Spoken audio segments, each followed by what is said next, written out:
All right, this is Josh Poet. Welcome to First Contact Radio. I am here with Tricia McCannon. She has been here numerous times before, and this time she is here to talk about December 21st with us. Hi, Tricia. How are you? Welcome to First Contact Radio. Hi, Josh. It's always a pleasure to be with you in First Contact. And as you know, this whole Galactic Alignment 2012 is one of the major topics that I've been speaking about really all over America and even in Europe for the last couple of years, because it is definitely a very big event. Right. This summer, in fact, I got an opportunity here in Atlanta. I live in Atlanta, but I travel, of course, all over. And I got an opportunity to do a 9-week class, 3 hours each class on this incredible event, because it is a very multifaceted conversation that deals with everything from astronomy and the cycles of time, geophysics, magma changes, magnetic field changes, aurora borealis, the prophecies, of course, of the Mayans and the Hopis and Nostradamus, some of the wonderful work that Dolores Cannon's people have been revealing in hypnotherapy sessions as they've gone forward into the future. It also deals with light body activation, spiritual dimensions, as the Mayans would say, galactic synchronization. It deals with UFOs and the star beings or the elder beings that have overseen the safety of humanity for many, many centuries. So it's definitely a very big conversation. Well, if you don't mind, I'd like to jump in and begin talking about science, because science grounds us. And, you know, people who are involved in the New Age movement have many theories about this because they're intuitive enough to know something's coming. But I think that science grounds us. And so I'd like to talk about the cycles of time as well. You know, I've written a couple of books, one on Jesus and the Great Spiritual Mysteries, one on the angels and the multidimensional nature of reality, and I have about 30 DVDs on many of these subjects. But one of the most, I think, pertinent and timely conversation has to do with what the ancient masters and the mysteries taught about these great cycles of time. And our listeners may know some of this, but let me just do a little review. Okay. Just as we have 60 seconds in a minute, 60 minutes in an hour, 24 hours in a day, 29 to 30 days in a month, and so forth, there are much larger cycles as well. And there is something called the precession, not procession, but precession of the equinoxes. And what that actually describes is a 26,000-year cycle, or 25,920 if we want to be specific, where the sun slowly appears from our point of view on Earth. When we look at it in the spring equinox on March 23rd, we look at the celestial background behind the sun. And over a period of about 26,000 years, it slowly precesses backwards, or it appears that the celestial backdrop behind the sun is moving in an opposite direction from how we see the 12 signs of the zodiac when we look in the paper. When we look at our individual signs, you know, it goes Aries, Taurus, Gemini, Cancer, and so forth. In this case, a precession means it appears to move the opposite direction. So, for example, during the time that some of the pyramids were built, we were in the age of Taurus, which was fixed earth. So, consequently, you know, a lot of the monuments that existed then, some of them still exist now. During the time of Alexander the Great and the Roman Empire, and we had 2,000 years, basically, of war during the age of Aries, which is ruled by Mars, the god of war. When Jesus came in, we had the age of Pisces, which was in its high expression, the Christ consciousness, unconditional love, the kingdom of heaven is within, forgiveness is the key, love your neighbor as yourself. Of course, we didn't do so well with that, as we all know, since we had the oppression of the Roman Empire and the Roman Church, who was basically at that time very much involved in the Inquisition for about 1,500 years, suppressing a lot of the ancient wisdom and trying to just simply replace it with their own. And I actually think that the church had a lot of this wisdom and knowledge, but someplace along the way it kind of got lost. And now, of course, we're at the edge between age of Pisces, and the age of Aquarius. And Aquarius, of course, is communications, it's space travel, it's airplanes, it's phones, it's laptop computers, it's cell phones. I mean, it's all the incredible things that we're seeing, and we're just at the very edge of the age of Aquarius. So it's an air sign that's all about pouring down the knowledge from the higher heavens into Earth, and us awakening to our connection within the galactic or the spiritual community. So, we're just literally in 0 degrees of that.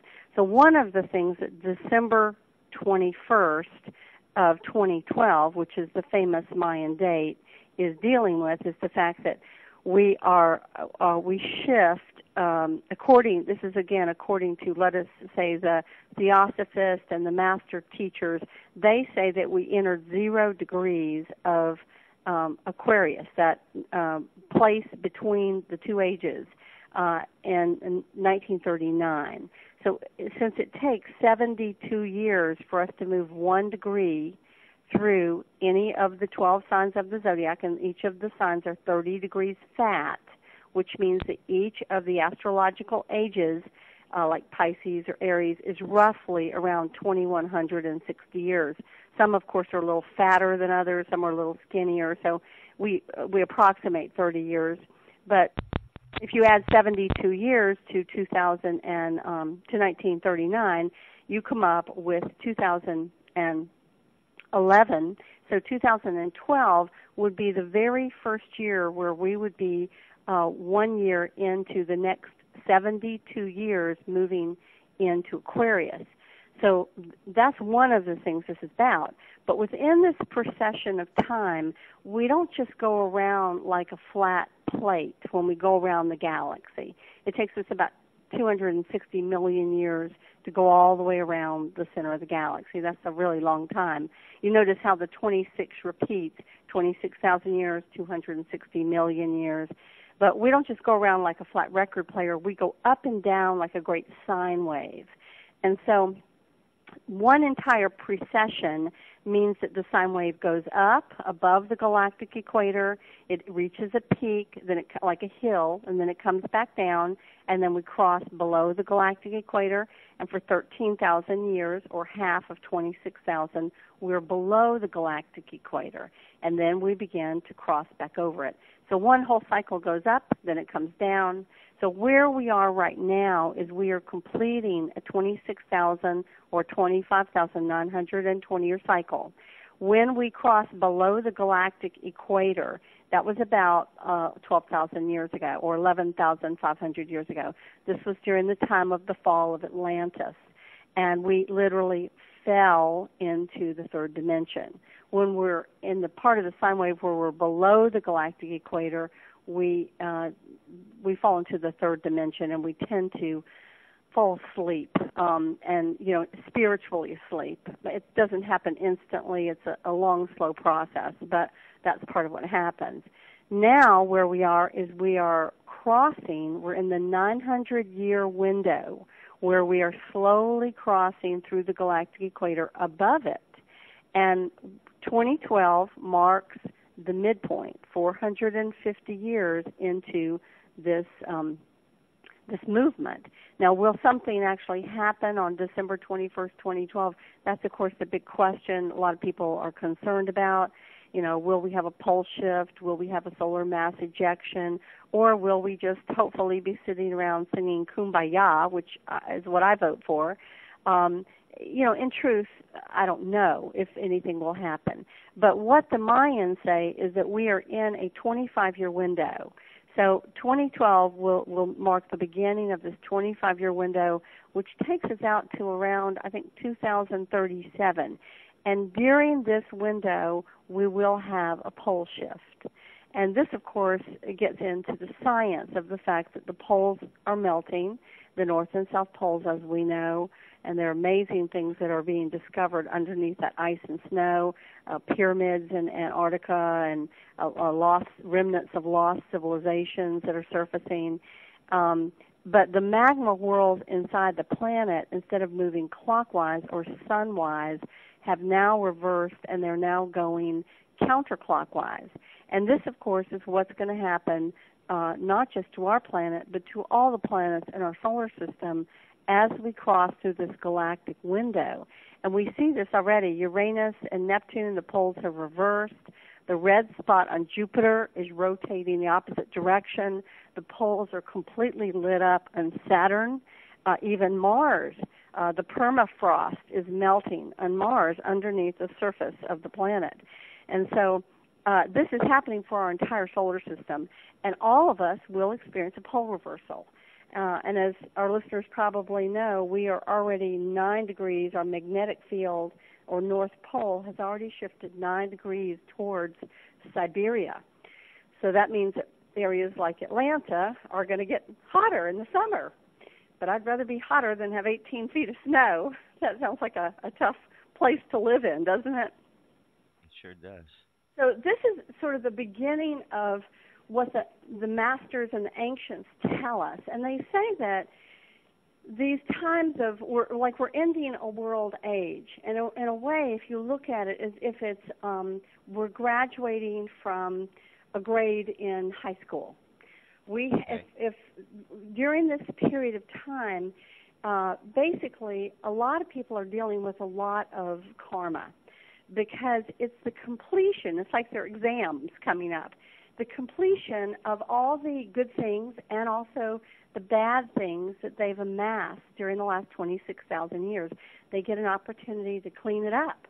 And if they clean it up and sort of reach a higher state of love consciousness or forgiveness consciousness, then they have the opportunity of really graduating up into a more of a, let us say, a higher frequency or fourth dimensional reality. And those who don't, of course, don't really get to graduate, which means that if they perish and leave this planet and this planet moves up into a higher frequency, they won't be continuing to reincarnate on this planet because they can't move with the frequency of the planet. Does this make sense to you? Okay, yes, that all makes a lot of sense to me. Okay, so that's the science. So what? The science is behind it, but also there's more to this.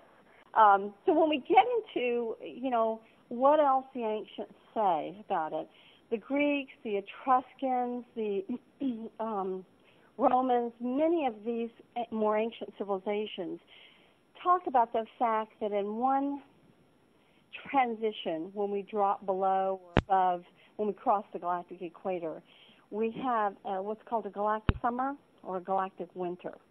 Now, a galactic winter is marked by a flood, like the Great Flood that we have in hundreds of ancient histories, or an ice age, one of the two. And the Great Summer, the galactic summer, is marked by what's called a solar mass ejection. It's a fire. And so, of course, we have an enormous amount of activity, as we all know, going on right now with our sun. We've got a lot of solar flares, just off the chart solar flares. And there's a lot of reasons why these solar flares are occurring the way they are. Most of our listeners will know that the sun is known to have about 11 and a half year cycle of solar flares. This is its normal pattern. And the reason for this is because Jupiter, which is the largest planet that we know of in our solar system, rotates around the sun once every 11 and a half to 12 years.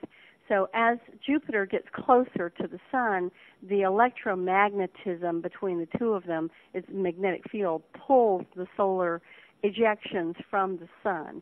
And this is why it's on that course. Well, as we can see, and we've had a lot of activities these last couple of years, and we're going to continue to this next few years. And the reason that we've been having this brings us to a conversation about the planet Nibiru. And I'm sure you probably got some pretty sophisticated listeners out there that know about Nibiru, but for those who don't, this is a very large planet. We think it might be larger, actually, quite a bit larger than Jupiter. And it was spoken of course, in the Sumerian cuneiform text and by many ancient civilizations. This is a planet that housed or is the home to what we call the gods, and that's gods with a little g. And these are the civilization makers from the ancient past that brought us everything from writing to herbs, medicine, healing, law, architecture, mathematics, sacred geometry, all of these arts and sciences in seeding our planet. And according to the Sumerian cuneiform texts that were discovered in the city of Nineveh in the 1830s, and over a period of about 100 years were slowly translated and decoded, and that Zechariah Sitchin, who of course is deceased now, wrote 10 books in a series called the Earth Chronicles, where he was one of about 10,000 people in the world that could read these Sumerian cuneiform texts. He examines what they could actually mean in comparing them to now what we know about science and history and astronomy and things that, because we have more sophisticated technology now to track it. What could it mean? Well, in fact, in 1983, NASA discovered a gigantic Jupiter-sized planet out in the outer bounds of Pluto, and it appeared to be moving in towards us. And this is, in fact, what the Sumerian cuneiform texts say, is that every 3,600 years it makes an elliptical rotation, appearing first in the southern hemisphere, where we see it from Antarctica. And this is where, now that the snows are melting, they're discovering all these incredible pyramids, and I'm sure that the gods kept a space station down there, or an astronomical observatory, because this is, in fact, what the legends say. The legends say that Ereshkigal and Negril had a base down there so that they could watch for the movements of their own planet when it came around. So during 2009, 2010, 2011, there are literally dozens of photographs and videos that people took, usually at sunset or sunrise, because that was the only time it could really be seen, because it would be seen in relation to the reflected light of the sun. But, of course, the sun had to be dim enough, like sunset or sunrise, for it to show up, because when the sun's in the sky, it can totally blot out anything else. It's so very bright. But, of course, these things can actually, I talk about these things and show them in my presentations, and it's mind-blowing. When you actually see it, it takes it from theory to actuality, and it totally shifts your perception. So it took basically about 2 years, 2009, 10, and 11, for Nibiru to pass from where it was being seen with the naked eye in Australia, then India, then Russia and Yugoslavia, then England and New York, then finally in spring of 2011 in Norway. And then it kind of vanished from sight. And, of course, since it moves in an elliptical orbit, we know that it passed at that time, and those solar mass ejections and solar activity were creating tsunamis and earthquakes and a lot of the big things that we had all along the Pacific Rim, and Chile and Canada and Alaska and all of those things, India. And, of course, it's going to return. So the big question is, when does it return? Where are we in relation to it when it returns? How close will it come to us? And how unstable is our magnetic field when it happens? Because if we're stable, it doesn't really, we might have asteroids or some activity, certainly, but we're not going to have a pole shift.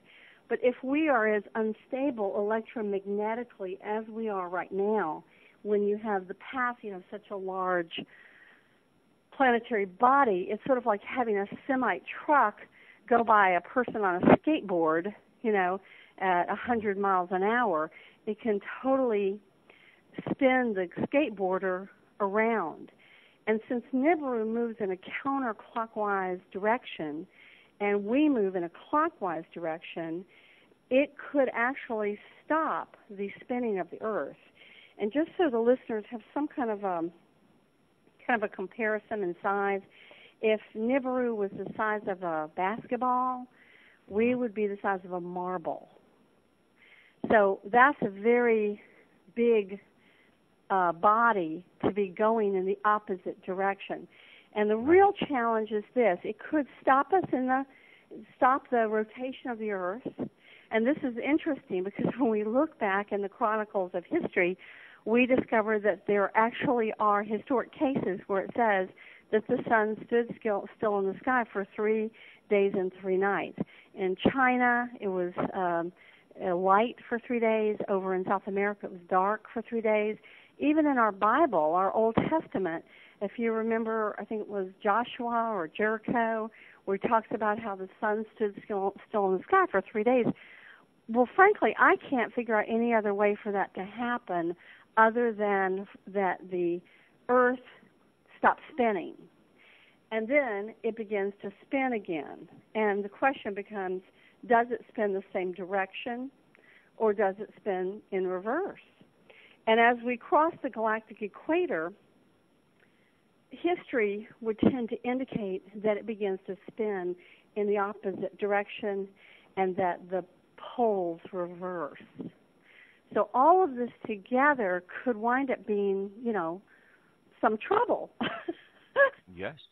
I mean, it could be a little devastating for existing systems. And of course, humanity always survives.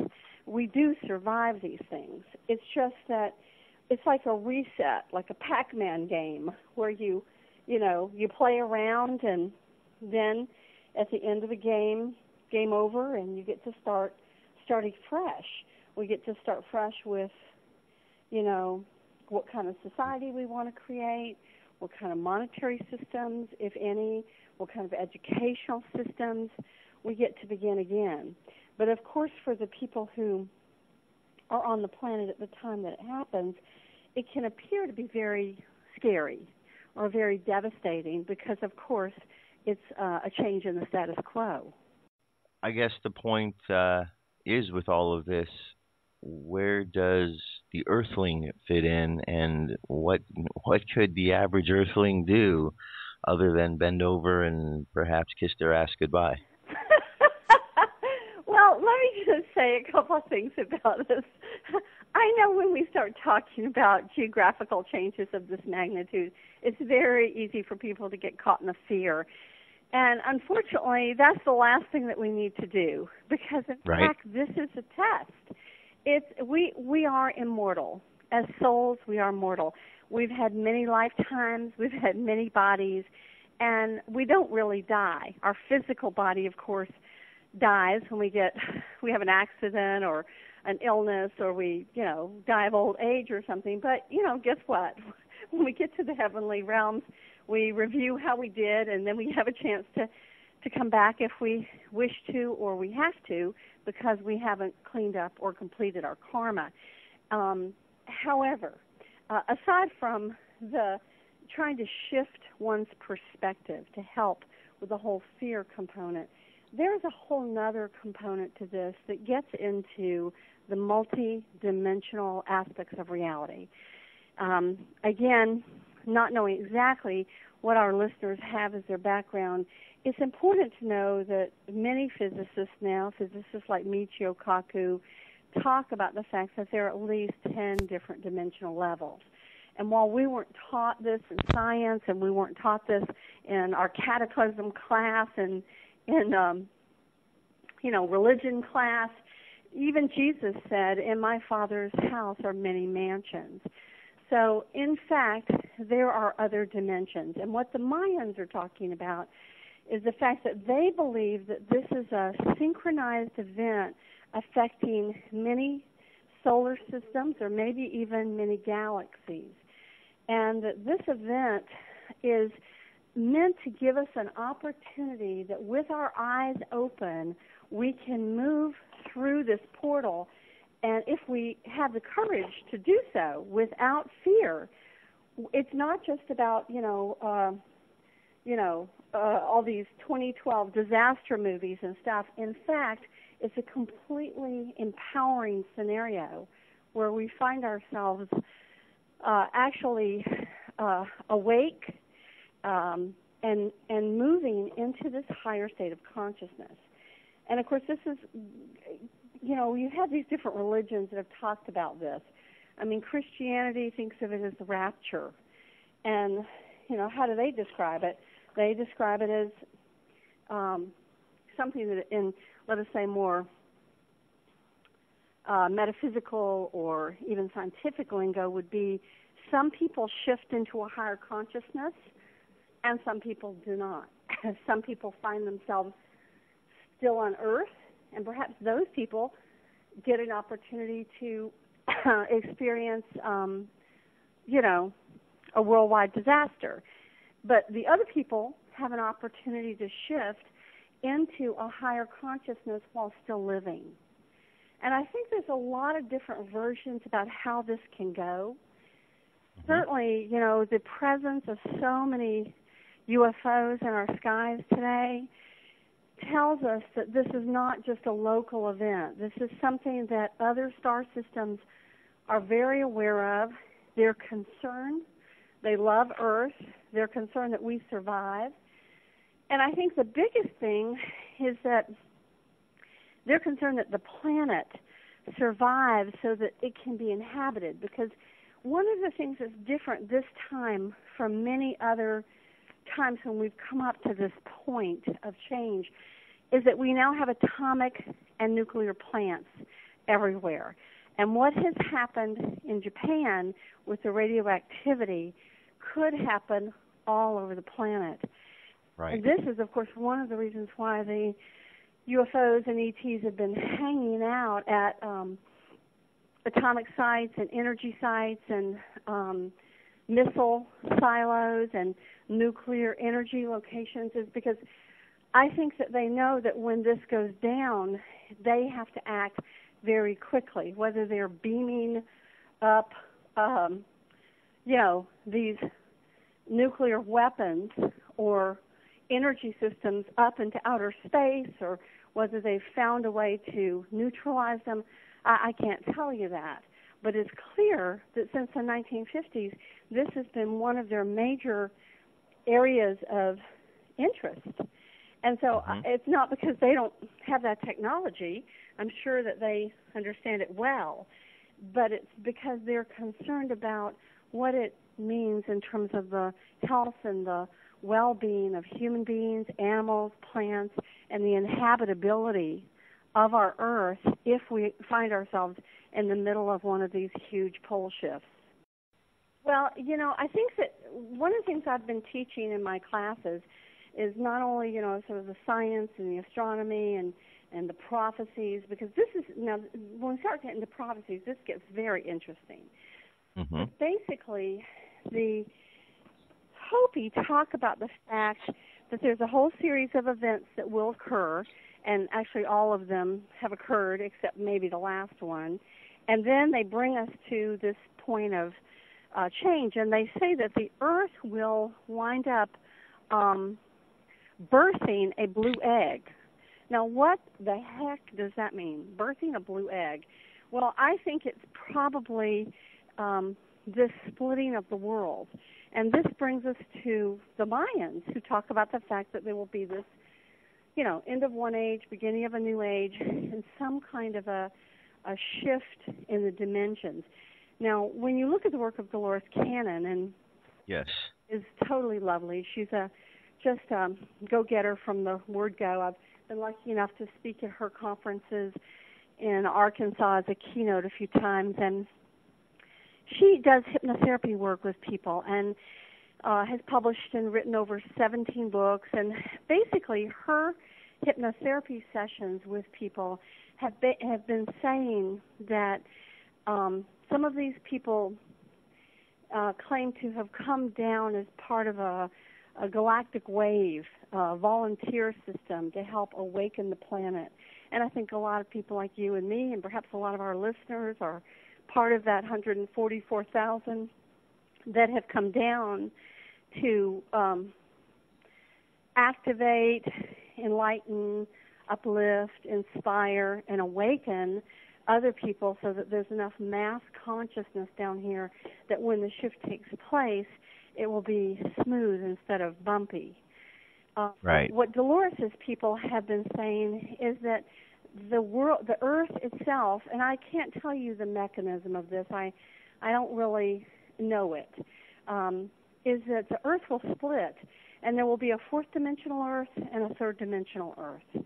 And the people who are conscious and aware and awake will move into the fourth dimension and basically peacefully begin again. And the people who are not, who are very committed to politics and power and greed and selfishness, as the Indians would say, the one-hearted and the two-hearted, the people who are for the good of the whole and the people who are just basically for the good of the few, that there will be a split. And this is a very interesting concept, because while I think we might tend to want to dismiss maybe the Hopi or the Mayan prophecies to say, oh, maybe this is just some kind of, New Age rhetoric, when you start having separate witnesses corroborate these stories that don't even know each other, who are claiming the same thing, then it starts making us wonder whether or not, in fact, there could be a truth to it. Right. And so I think first off, we have to realize we're in the mystery. We are literally in the mystery of not knowing. And it's okay to not know.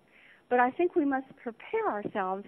And as I said, I've been teaching exercises about working with light frequencies to basically clear your energetic karmic field, to activate your light bodies, and to prepare to hold this higher consciousness in the midst of whatever chaos or distraction or storms we might find ourselves in.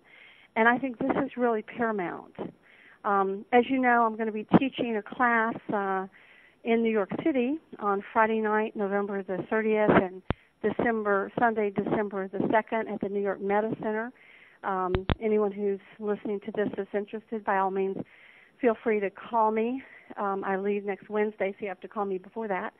And my phone number is 404-355-2211 here at home. And so if you can't get a hold of me, you can certainly call the New York Meta Center if you decide you want to come. It's 7 to 10 on Friday night and 10 to 6 on Sunday. And we'd be happy to have you. And then I'm going to be speaking at the Synthesis 2012 event down in the Yucatan on December the 20th through the 23rd. And this is an amazing event that Michael DeMartinez has organized that's going to be synchronized with events in Australia, the Giza Plateau, Isido Emoto and Nassim Haramein in England, Barbara Marks Hubbard in Los Angeles. But they're expecting some 200,000 people down in Cancun at this point. And this is the main conference that will be the platform for the Mayan elders to deliver their message to the world. And I've been very honored to be invited to be a keynote speaker. It will be held at Chichen Itza in Mexico. So anyone interested in going, would fly into Cancun, and they're going to have shuttles running on the 19th and 20th. And I think the conference is like $4.99 for the conference, the meals, the entrance to Chichen Itza, the ceremonies, the food, but not the lodging, except for camping, because with so many people, as you can imagine, the lodging's gotten pretty filled up. But anyone who's interested can check out the Synthesis 2012 website, and it'd be great to see you down there. Oh, very good. So, okay, here we are. We're weeks away, and you've talked about the science, and so now what is it that is left? What's the next step for people to take in these last couple of weeks? Where do we go from here? Well, I think that there are many levels to this conversation, and I don't want to leave out the star beings, because I think that that's also an important piece to cover. As we all know, for the last 50 years, we've been seeing an awful lot of spaceships in our sky, and while there's been kind of an overt denial of this, there has been the TV and, film and radio and so forth. There's certainly been and even advertising. In the 1990s, there's a whole series of ads that I collected. Greetings, Earthlings. It's kind of like the powers that be were trying to get us used to the fact that we're not alone in the universe. And fortunately, most people feel like we're not alone now. Unfortunately, a lot of the most famous and popular movies, like Independence Day, the aliens are considered the bad guys, and they're usually reptiles. And that is hardly a very fair picture. There are many, many species out there that are quite wonderful. Most of them are human. Some, of course, there's variation in the big scheme of everything, from more amphibious to more insectoid to, but most are mammalian, creatures, and a lot of them look just like us. Some of them are taller, some of them are shorter. Many of them are longer lived than we are, and so forth. And certainly they're not interested in taking over the planet, or most of them are not, because if they were, they would have done it long ago. Earth is very loved and very protected by a lot of very benevolent sources. And when we start looking at, for example, the work of Gene Roddenberry, who was the writer and producer of Star Trek, he pulled his information from contactees like George Adamski in the 1950s, who had ongoing contact with human beings from the Galactic Federation. And so the prime directive that we've all become familiar with in Star Trek is actually a real prime directive. Unless a planet needs to be rescued and saved from some disaster, let them learn on their own, let them grow on their own, let them grow up on their own. As we all know, when we look at our children, when you try to tell a 13-year-old or a 15-year-old, don't smoke cigarettes or don't drink, does that work? Most of the time, no. Most people have to go find out and make mistakes on their own. And it's the same with planetary systems. The consciousness of the people has to go through enough trial and error to begin to make wiser decisions. And so that's kind of what they're allowing. However, the prophecies tell us that 9 star beings will return to our planet. And among them is a being called Nine Winds. And Nine Winds is always connected with the god Quetzalcoatl. Quetzalcoatl, if you remember, was an enlightened teacher or master that came to the Mayans and to South America, and his symbols were the great feathered serpent. Well, what is that? That's the caduceus symbol. It's the 2 snakes that go up the pole with the wings at the top, which is the ancient symbol for healing. And that was the symbol of Thoth. And Thoth, of course, was the god of wisdom in ancient Egypt. Thoth, or Tahuti, as he was also known. And he was also known, of course, as Mercury or Hermes to the Greeks, the god of communication, writing. In fact, 100 years after Jesus, in the city of Alexandria, Egypt, one of the early church fathers, Clement of Alexandria, said that there were 42 books written by Thoth in the Library of Alexandria that contained all the wisdom of the world, and everything from healing, law, medicine, mathematics, sacred geometry, magic, herbs, architecture. Thoth was actually credited with having designed and built the Great Pyramid of Giza. So this is very exciting. I talk about in my book on Jesus by Hampton Roads, which you can get through my website or Amazon.com or even in the bookstore. It's Jesus, the explosive story of the 30 lost years and the ancient mystery religions. That's a very long subtitle, but you can just look it up under Tricia McCannon and Jesus. I talk at length about what the masters taught and what the mysteries taught and so forth, and the fact that periodically there are these beings, these high consciousness beings that return to the planet. And in the Vedas, the Indian Vedic holy literature, they are called the 4 great Kumaras, or the 4 sons of God. And it was believed that periodically they return to the planet to uplift humanity, just as Jesus came to with the intention of teaching us some very deep but profound wisdom. And of course, some people got it and some people didn't, but they are known to come between the change of the ages. Mithra, for example, came between the age of Gemini and the age of Taurus. Jesus came between the age of Pisces and the age of Aries. So here, of course, we're coming to another one of those, between times. And so it will be very interesting whether Jesus comes or whether Thoth comes or whether Horus comes. Horus and Thoth were, keepers of wisdom and knowledge that loved and helped humanity. And they were, I'm sure they're still alive. They're very, very long-lived ancient ones. So I think this is very exciting, and one of the reasons, of course, that I'm going to Chichen Itza, because if I was one of those beings, what a wonderful place to come and to decide to reveal yourselves. We have 200,000 witnesses, and so it's going to be a little hard for the military-industrial complex to try to interfere with that, because at least, you could be seen by a lot of people. So we'll sort of see what happens with that. But I think that they definitely are on call to help us if we do get into big trouble. And, there are photographs that have been taken by the Soho Observatory of these gigantic spaceships around the sun. And I mean, oh, yes. I'm talking thousands of miles, gigantic. The Egyptians call them the boat of a million years. And, maybe they can't get 6 or 7 billion people off the planet, but certainly they can pull several 100 million people off of the planet.